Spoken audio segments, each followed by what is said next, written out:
To the Greglog, it's a 3-wood of wisdom and a golf bag of buffoonery.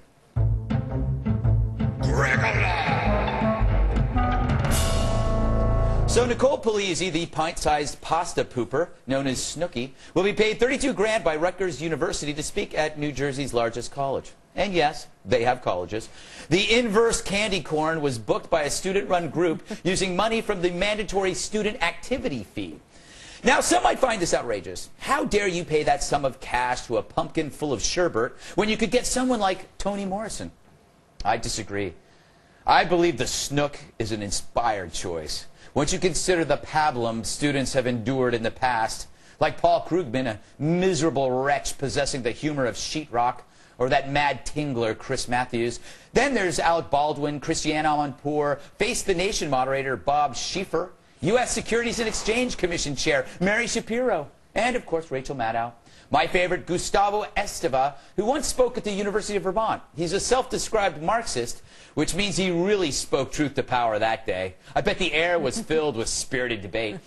Anyway, I'd much rather hear Snooki's laundry tips and tanning tricks than how Rachel Maddow got her gig.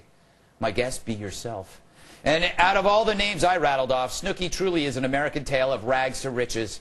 She had no idea her life would take this turn, and she seemed to absorb the fame and its accompanying silliness with a level of charm that you just don't see in self-satisfied smirkers like Maddow. And I like Snooki's philosophy. Study hard, but party harder. Although I hate people who use party as a verb, I'll give her a pass because we both wear the same bra size. And if you disagree with me, you are a racist homophobe.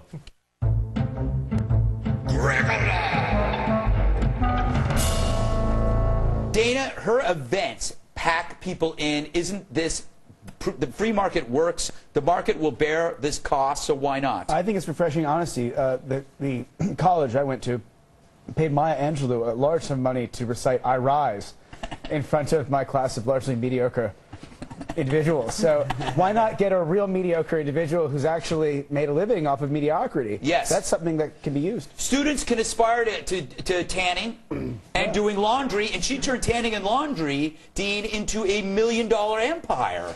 Yeah, she did do that, and Toni Morrison, who did teach at a college that I happened to attend, which is in New Jersey. Yes. Princeton University. Not economics, though, because she didn't make as much money for her appearance as Snooki did. That's true. She may have won a Nobel Prize, but she didn't. She made like $2,000 less than Snooki, which I think is awesome. PAB, I think it's awesome. Aren't the students that were displeased just jealous because Snooki has a life that they don't? Oh, yes, I'm sure they all wish that they were her. I do. I mean, we do have to differentiate between a commencement address, and this was just like a speech that was given for entertainment purposes, True. supposedly came out of the student entertainment budget. But I still have to think this is a mandatory fee that these students are paying. There have to be several of them, at least, who don't want their money going to hear this, you know, Oompa Loompa. Well, you know, screw them. She is an American hero. Bill, she made more money in an evening than you will in a lifetime. That must make you like her even less. I was wondering if there was a question in there. No. I was like, all right, on to our next topic.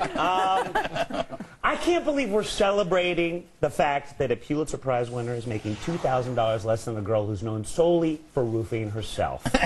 Everyone in the front row contracted melanoma just by looking at her, Greg. This is a sad commentary on America. Al-Qaeda may have some good points. Oh. Hey, Dana, would you date her? Would you marry her? I would. I think I would. Typically.